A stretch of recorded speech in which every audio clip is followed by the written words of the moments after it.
Do's, don'ts. What does LSU have to do? And what do they got to avoid to win this game against Texas A&M?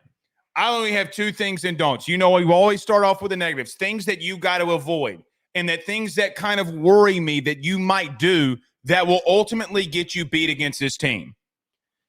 We start off at number one on the first thing that LSU cannot do. Just no doubt. Like, if they start doing this, they're going to lose. And it's really obvious. I've been coming out here every single weekend talking about it. Guys, you got to limit the turnovers. You have to. I love this defense. I think that they've been playing really good. They've been playing inspired under Blake Baker. I think that they played fundamentally sound and fundamentally correct at every single position, at least over the last 2 weeks. They have. Actually, last 3 weeks, if we're just going to be honest, in so many different areas and situations. But, guys, when I look at the game plan and how you executed that game plan a week ago, now I know that Garrett Nussmeier's decision-making and things that you can call to get him in favorable situations is there. Against a really good – I say a really good opponent, but against a good opponent in Arkansas. Guys, where are you without the turnovers this year? Where are you? Whether it's defense creating them or if it's offense not giving the ball back. You know, I asked the question, what if you would have been the team against Ole Miss that didn't have those boneheaded turnovers against Ole Miss? You know, it's not like the defense wasn't getting stops against Ole Miss a pair of weeks ago, because they were. But if you punted the ball away, you get good field position, there's a strong likelihood that the defense, who made 7 stops out of 10 possessions, and I even equate field goals into that, maybe that they could have gotten stops for you. You know, I look at Garrett and the game that he had a week ago, and I don't want to overreact to it, but I certainly don't want to underreact to it either. You know, when I look at him, he's got all the tools and traits. It's basically what we've said about him from the beginning. But when you're a bad decision maker, or even if you're making bad decisions, it doesn't bode well. Now, a lot of you, and I mean a lot of you, have compared him to Brett Favre. He's a gunslinger. I will remind you, Brett Favre in Green Bay lost a lot of football games because he made very poor decisions. And the goal here is, especially this week, the goal is to win the football game. That's your only achievement. It's not to be cute. It's not to be pretty. Guys, if LSU beat A&M 3-2, it would not bother me. It wouldn't. Now, there'd be things in the game that would bother me. Sure. 100%.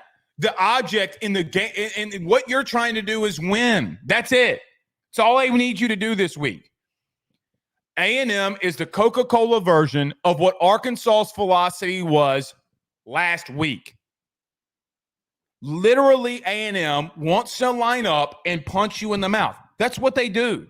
It's what they want to do. It's what they've always wanted to do in game one until now with Mike Elko. You cannot give them extra possessions to do it. Because, guys, quite honestly, their offensive line, yeah, they've given up some sacks in there. They've been indecisive in some blitz situations this year. And I think you're very favorable in a lot of areas going up against A&M. But when I look at this team, guys, they will live with getting 4 yards a carry and say beat us. They will live with it. And they will run the ball on first down and get 4 yards, second down and get 4 yards, and line up on it on third and do the exact same thing. And if they do throw the football around on third down, their yards to gain is so manageable that they're going to go quick aim on you. They're easily just trying to get first downs and methodically move the ball down the field and play keep away from you. That is their game plan. That is their goal. Now, will they surprise you and take a shot here and there? Yeah, they will. They will lull you to sleep with getting 4 yards, maybe even having a punt on a third down. They're going to take shots with big Noah Thomas. You can't allow them to have those extra possessions. I loved the game that Garrett had a week ago. Loved it. People think I am nuts and that I am insane, and that is okay. I don't care that Garrett had no touchdowns. Does not bother me. Let me tell you what does bother me. That when the bad decisions that you're making, it could cost you a game. You know, I look at South Carolina. I look at Ole Miss. Guys, you are lucky in some situations to get out of there alive. It's what great coaching does. It's what a great defense does. They win you football games. So, the number one thing that you must avoid, Garrett has got to make good decisions. I saw him do it a week ago. Now, he almost got picked off twice, but the quarterback that plays the cleaner game is going to win this one. Again, I will repeat this ad nauseum for the rest of the week. The quarterback that plays the cleanest game is going to win it. So we'll see. Talking about quarterbacks, we got to talk about A&Ms. And in a much more specific way. So the second thing that you cannot allow happen. Connor Weigman on the season, 73% completion percentage when he's not pressured. 73. By the way, all of his touchdowns but one came on it. Now, it hadn't been a lot because he's been out with injury. Guys, you've been really good at getting after the quarterback, and I don't know how big of a concern this is. My man gets super rattled in the pocket. Like, go watch Mississippi State. I double dog dare you. And you know that you can't live down a double dog dare. But I double dog dare you to go watch Mississippi State and watch pressure get in his face and watch the way he throws it. Guys, he does what I call a very feminine. His mechanics go very feminine. What does this dude mean by feminine? He goes, He pushes the ball. Go watch Mississippi State. He don't want to get hit. So, Blake Baker, who is number 2 in the country in havoc rate, you're top 5 in the country in sacks. You got to get to him. You must. I don't care what any stats going to tell you about how effective he is. You get home and you get to Connor Weigman, you're going to win the football game. So why is it a thing that you must avoid?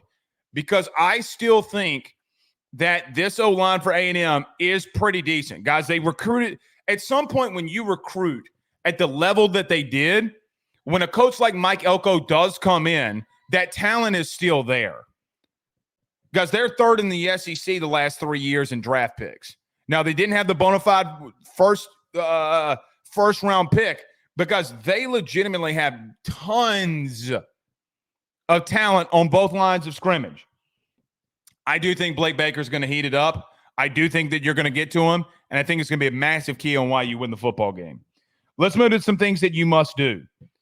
Guys, the first thing that LSU's got to do to win this football game, number 1, you got to get Le'Veon Moss to the ground on early first and second downs. If you cannot tackle early in the down and distances, they're going to methodically move the ball on you. It's what they want to do. Guys, against Missouri, Le'Veon Moss had 12 total broken tackles. 10 of them came at the line of scrimmage. So, what does that mean? Teams have been able to get penetration, that's what she said, on Texas A&M.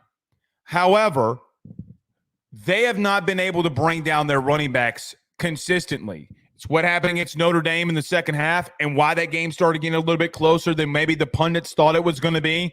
It's why Missouri got blown out by Texas A&M. Major Burns, who ironically has played very well post Harold Perkins. Guys, he's your most sure tackler besides Whit Weeks. The tackler?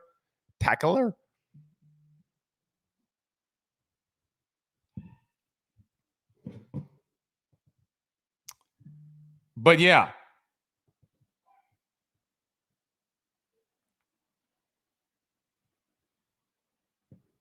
We'll see. I just got, yeah, guys. I got it. So we do have some breaking news here. Hold on one second. Speaking of that offensive line, let me go back to one point very quickly. So the thing that you must not do, we talked about you must get after Connor Weigman. The injury report the SEC's mandating that the SEC puts out. Offensive lineman Chase Pasantis is out. So live on this show. So it's even more imperative to get to Connor Weigman. Very much more indicative to get after him. I thought that was key. Thank you guys in the back for letting me know that. Massive key. LSU, Miles Frazier is probable. Durham probable. Chris Hilton questionable.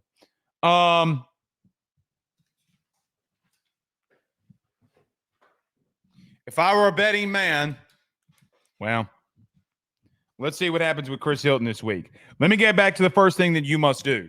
Got to tackle at the line of scrimmage. You got to get after Le'Veon Moss. You cannot let him get ahead of steam. Whit Weeks, Major Burns.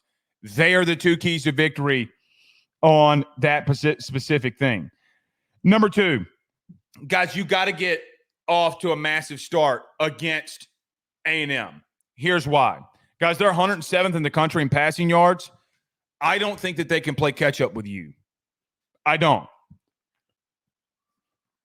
The number one thing that they have struggled with, meaning A&M, when games like against Bowling Green, games against Arkansas, games like A&M, guys, when teams started getting out to an early start, they started having issues. They 100 Mississippi State. Guys, I felt like A&M was fighting, clawing, biting, wooing, everything that they could. That's getting clipped. One of y'all's got YouTube. That is getting clipped. They have a massive issue playing from behind. And if Garrett can replicate what he did a week ago and starting off the game against Arkansas, guys, that's what he's got to do. Elko's philosophy is not going to allow them to be pass happy. Just not going to happen. They can't go wooing and wooing all down the field on you like that. They're not going to.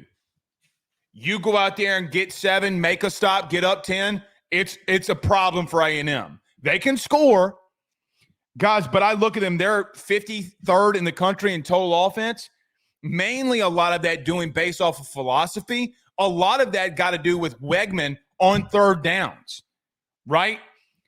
If you make them play catch up, and I'm not talking about Hines, if you make them play catch up, they have had issues.